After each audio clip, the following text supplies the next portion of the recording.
But I remember as a kid that we didn't leave. We went upstairs and we sat and we looked out the window. We looked at the rain, we looked at the wind, we looked at the water swelling outside, but never experienced what we experienced here with Ike. The eye of Hurricane Ike is moving toward major population areas along the Gulf Coast. Galveston is getting pummeled by wind and rain right now. I'd rather die here than out on the road. These waves are coming in so fast. This storm is so large. Ike's swirl now covers 40% of the Gulf of Mexico. You need to evacuate. A wall of water that's 20 feet high. Ike poses the greatest threat yet.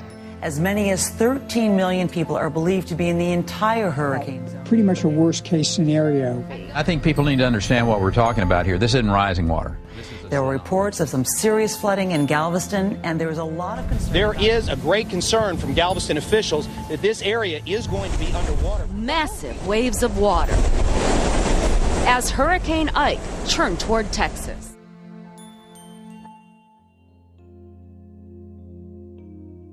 See, Ike was like a category 3 to 4. But what killed Galveston was a storm surge. The winds were stronger, you know, and everything. The house started shaking then. I didn't notice the house shaking until the second half of the storm, which was really bad. And that's when the door flew open.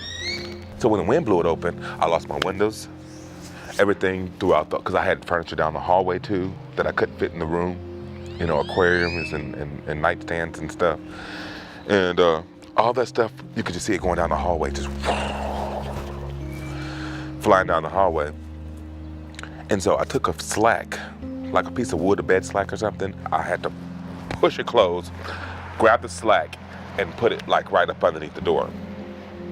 And so I let it go, and you could just see it was just slowly just blowing open. So I had to put all my weight against it. And I was so tired of standing I stood like this for like 15, 20 minutes, scared. When the storm ended, it was like a parade. It was like one huge big parade just going on. And then the end, you could just see it leaving. You could see it leaving. The birds start flying again. The sun came out. You know, the water had resided. The water was ground level. When Ike hit, it really opened my eyes because it wasn't the wind that destroyed the island, it was the water that destroyed the island. And the water, for some reason, the water was, that was the highest water we've ever had here. The water got to like the 8th and the 9th step in every one of those units. And so I thought, my first initial thought was that they're gonna rebuild them, you know, because like a month later, you could see where they started tearing them 3 feet out of plywood, which everybody was, like I said, they were doing it. So I'm thinking, you know, had my fingers crossed. People that were in public housing here, most people needed it. A lot of people still rebuilding.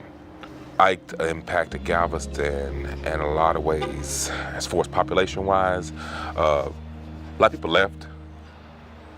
And a lot of people don't want to come back. A lot of people left and they can't come back.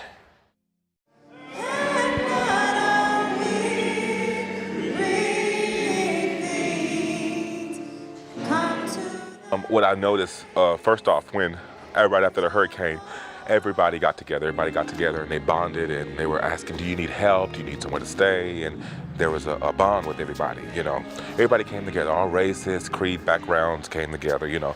People with money, people without money. We're all equal then. And everybody helped, you know. People that you may see in the grocery store that you've never spoken to, you spoke to them during that time, or they helped you during that time. Majority of those people were living in the projects, and they start calling them refugees and stuff. I don't know what, you know, they start calling them refugees and everything. That's because they were displaced, and they didn't have anywhere to go. Even when I was in school 17 years ago, climate change wasn't really an issue. You may have heard about it, you know, but as time went on, you'd notice it. Now, after Ike had passed, you know, my thoughts of climate change, I'm more thoughtful of it now. I pay more attention to it now, you know. it's not happening by itself. There are things that we're doing to the planet to cause the climate to change, you know. And it's really scary. It's really scary, you know. Climate change is gonna have to take everybody to fix it, you know. And I honestly believe people are talking more about it than doing things about it. It's kind of like they're sitting around waiting if it's really gonna happen. It is gonna happen. As long as I got something to believe